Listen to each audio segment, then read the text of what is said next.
Marvel held a test screening for Fantastic Four last week, and someone who was confirmed to be there has spilled his stomach and apparently let loose the post-credit scene of the movie. Now, this test screening was held very unusually because usually Marvel films are test screened for Disney employees and their families.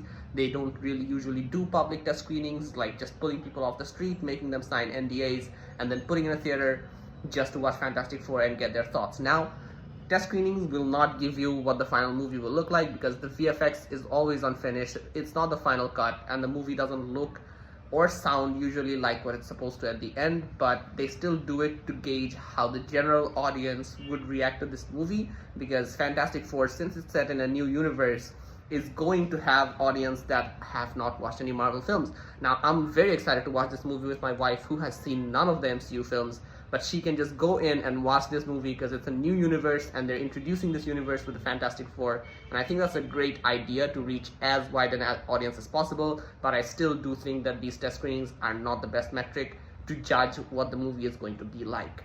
Now, the main part of the video, the leaked Fantastic Four post-credit scene. Now, a guy who was proven to be there at the test screening has apparently broken his NDA and come forward to tell us what the post-credit scene for Fantastic Four is.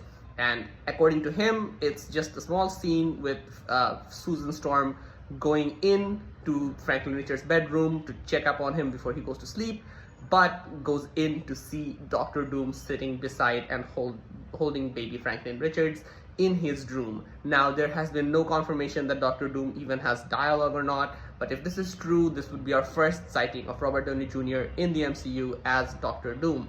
Now, since he's the big villain of the saga and we haven't seen him in any movie at all, I really hope that if he is in the post-credit scene, he's also in the movie, because we need some sort of introduction to this character before he starts and fights all of our heroes. Now, the only other film that's going to come out before Doomsday is Spider-Man Brand New Day, and the information we have on the movie that's confirmed, it's fairly going to be a straight-level movie. And Dustin Daniel Cretton, who also did Shang-Chi, likes making more hand-to-hand combat style grounded movies. Marvel obviously forced him to put in the dragon in the last act, but that's a conversation for another day. So this is probably the only movie Dr. Doom can be introduced properly, and I just do hope that it's not just in the post-credit scene and he gets some sort of introduction in this movie, because or else it makes me worried how much we would actually be able to connect to Robert Downey Jr.'s Dr. Doom.